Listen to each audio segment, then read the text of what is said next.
Assalamualaikum sahabat AW Kertapati, kita kembali di Opini AW Kertapati Channel. Saya akan menyuguhkan satu dan beberapa VT ya, dua VT yang diproduksi, yang disebar di beberapa platform sosial media dari Muhyiddin Klan Ba'alwi. Tapi saya tidak akan membahas detail, ngoncei atau mengupas secara rinci dua PT tersebut. Tapi yang ingin saya sampaikan adalah, mungkin Anda setuju dengan pendapat saya, bahwa setiap kali Klan Ba'alwi memproduksi VT yang disebar di seluruh platform sosial media, kecepatan berpikir itu lebih cepat yang melihatnya. Anda pasti lebih punya speed dalam berpikir itu mendahului video yang mereka buat, yang mereka suguhkan. Dan pasti Anda akan menyimpulkan endingnya akan seperti ini. Dan setelah Anda lihat dari VT yang mereka suguhkan, baik dari Klan Ba'alwi maupun dari Muhyiddinnya itu, Anda pasti langsung ngelepeh gitu loh. Bahkan lebih ekstrimnya langsung meludah. Cuy gitu loh. Ini ekstrimnya ya. Karena dari beberapa VT yang mereka produksi, itu penyajiannya juga, kalau mereka mengatakan bahwa VT-VT yang diproduksi oleh konten kreator yang seperjuangan dengan Trah Wali Songo dan seperjuangan dengan para tokoh-tokoh yang ini hari muncul dengan gegap gempita mempertahankan budaya bangsa ini untuk kembali lagi ngeruat Republik Indonesia. Ini tentu saja akan berbeda. Terdapat letak yang sangat jauh sekali jurang pemisahnya. Perbedaan jurang pemisah ini antara VT video yang diproduksi oleh Klan Ba'alwi dan para muhibbinnya dengan VT atau video yang diproduksi oleh teman-teman seperjuangan ini, itu bukan lagi masalah jurang pemisah, baik dari sisi editingnya, baik dari sisi narasinya, baik dari sisi alurnya yang pernah saya singgung-singgung, paling tidak memenuhi syarat dramaturgi gitu loh. Yang ya tidak hanya soal penyajian data, tapi juga estetik gitu loh. Nah, data pun juga penting sekali karena ini sebagai perbandingan, sebagai tolak ukur. Kalau kita mengatakan bahwa berita ini hoax, berita ini tidak benar, berita ini tidak terkonfirmasi, berita ini tidak valid.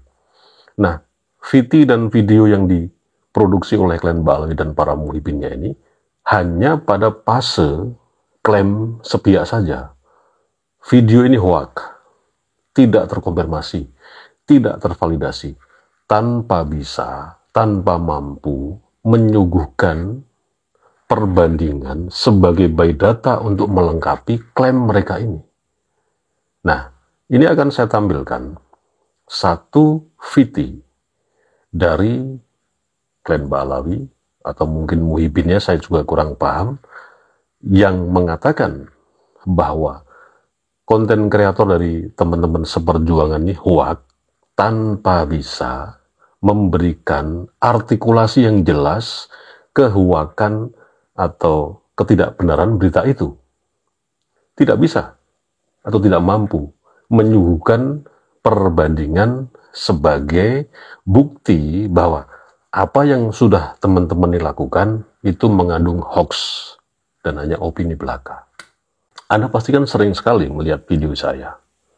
Saya tidak pernah menyatakan argumentasi saya secara pribadi ini tanpa saya kuatkan dengan bukti-bukti video, entah itu jejak digital atau informasi-informasi yang saya ambil dari beberapa pihak sebagai narasumbernya. Anda ikuti VT yang memang sangat kampungan sekali, sangat deso, tidak bermutu dan tidak berkualitas, dan inilah yang disebut hanya bacot saja. Kita ikuti VT yang pertama. Fakta-fakta yang sebenarnya pertemuan antara Jatman dan PBNU di Surabaya pada tanggal 19 September. Fakta yang pertama, bahwa yang hadir dari Idarah Wusto hanya ada 27 orang, dan yang hadir di Hotel Bumi Surabaya itu tidak membawa surat kuasa resmi. Berarti yang hadir bukan perwakilan Idarah Wusto. Bahkan ada yang diangkat sendiri secara independen yang aslinya bukan pengurus sama sekali. Bertempat di Hotel Bumi Surabaya, hadir dari 20 Idarah Wusto yang ada di Indonesia, hadir 16. Kemudian juga dihadiri, saya data resminya ada sekitar 15 Idarah Wusto dari 20 Idarah Wusto Jatman.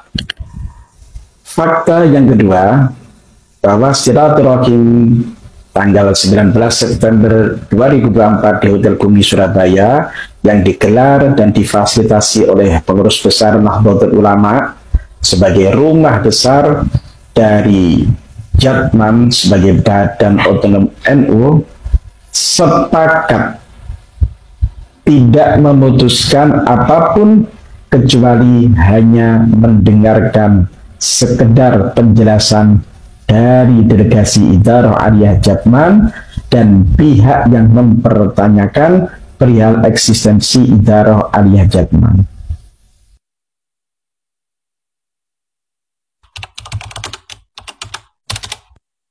Dan proses itu, hasil keputusan Surabaya itu menyatakan diserahkan sepenuhnya kepada pengurus besar Nahdlatul Ulama untuk menggelar muktamar. Jam'iyah Ahlu Thariqah Muktabar An-Nahdliyah dikembalikan ke pengurus besar Nahdlatul Ulama. Fakta yang ketiga, di dalam pertemuan tersebut Idarah Aliyah Jatman menyampaikan tentang keputusan Munas Bengkulu dan Pramuktamar di Subang bahwa Muktamar ke-13 Jatman akan dilaksanakan setelah pelantikan Presiden dan seluruh kabinetnya yang definitif.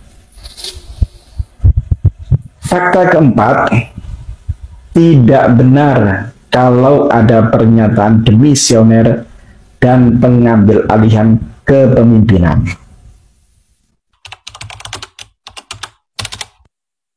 Sudah ada rapat di pleno PBNU yang menyatakan Idarah Aliyah sudah dimisioner. Yang diundang tidak hanya pengurus Wusto seluruh Indonesia, tapi juga pengurus Idarah Aliyah walaupun sudah dimisioner. Perlu diketahui, secara aturan organisasi, demisioner itu hanya dilakukan oleh Idarah Aliyah setelah laporan pertanggungjawaban saat muktamar dan dilakukan di hadapan muktamirin. Setelah dimisioner, maka seluruh acara diambil, diserahkan oleh Ketua Panitia Pelaksana Pusat. Sekali lagi, saya tidak akan membahas secara detail makna atau pesan yang ada di VT yang pertama yang barusan Anda lihat. Bukan itu yang ingin saya sampaikan. Tapi yang ingin saya sampaikan adalah, dalam VT tersebut, kalau teman-teman seperjuangan ini hanya sekedar membuat hoax, berita yang tidak terkonfirmasi, berita yang tidak tervalidasi, orang tadi, yang bicara tadi, mana data yang tervalidasi, data yang terkonfirmasi sebagai perbandingan kalau informasi yang disampaikan teman-teman ini hoax? Tidak kan? Hanya framing saja kan? Nah, ini bukti bahwa kualitas SDM yang dihasilkan dari klan Pak Alwi yang sudah puluhan tahun ini mengangkangi, mengokopi para muhibin yang terbesar dari para Nahdliyin ini, memang akhirnya tidak mampu membuat SDM yang mumpuni. Berapa lama mereka menjadi pengikut Pak Alwi? Mungkin bisa turun-temurun. Tapi daya nalar dan dobraknya ini, ya sekali lagi, karena memang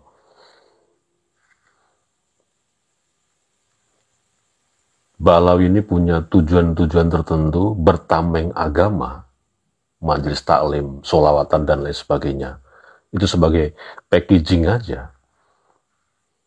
Akhirnya para muhibin tidak bisa berpikir secara kritis, bahkan berpikir secara radikal. Tidak mampu, karena dibatasi hal yang selalu itu saja. Yang tidak menciptakan daya gempur satu pemikiran ini, itu keluar dari zona nyaman. Bahkan ya itu tadi, produk Yaman, keturunan Hadramaut itu ya seperti itu produknya. Produk yang dihasilkan dari klan Balawi kepada para muhibin-muhibinnya ini adalah produk perang, dan perang. Tanpa ada analisa yang detail, tanpa ada intelijensi yang mumpuni. Sehingga semuanya ini perlu pertimbangan, perlu kesabaran, jelimet, apalagi titen. Mereka tidak punya hal seperti itu. Titen di sini adalah selalu fokus pada satu tujuan dan ingat terus hal-hal yang sudah terlewatkan.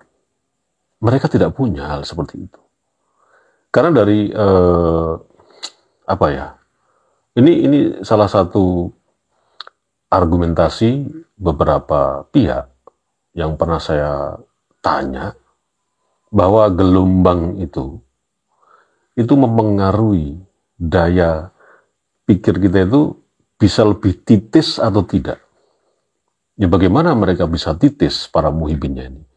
Tiap hari digendrang-gendrung, cek, dung, cek, dung, itu kan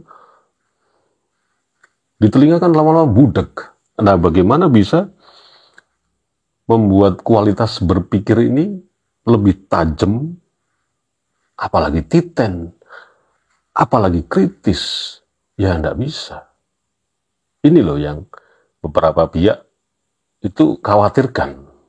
Lama-lama kalau generasi Republik Indonesia ini terus dihajar dengan gelombang-gelombang suara yang tek-tek dung, tek-tek, dung, wah itu lama-lama jadi goblok permanen. Bahkan lebih radikal lagi, goblok yang diformalin. Oke.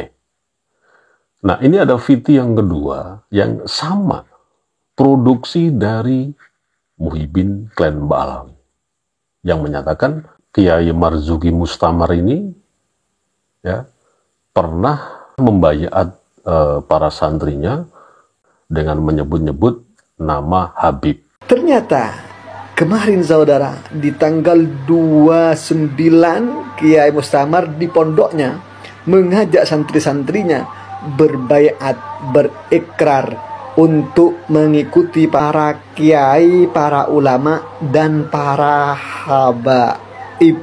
Ingat, beliau menyebut para kiai, ulama, dan para habaib yang beliau semprul-semprulkan, yang beliau rungkat-rungkatkan, yang beliau banding-bandingkan dengan guru TK. Apakah ini bertanda bahwa Kiai Mustamar sudah bertobat dari sekte Ihmadiyah? Apakah ini bertanda bahwa Kiai Mustamar sudah meninggalkan paham-paham Ihmadiyah dan kelompoknya? Kita doakan saja, mudah-mudahan ini memang betul-betul bertanda bahwa Kemustamar kembali lagi kepada pemahaman NU yang murni, Ahlus Sunnah wal Jamaah, dan kita ucapkan kepada para jamaah Ihmadiyah selamat tinggal dan kembali lagi Kemustamar, selamat datang kepada kita NU Ahlus Sunnah wal Jamaah Dor.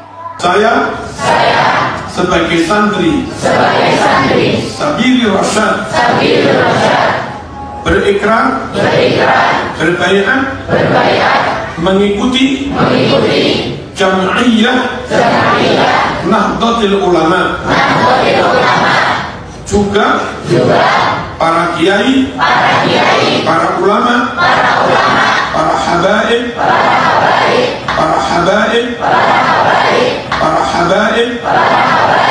di lingkungan Nahdlatul Ulama.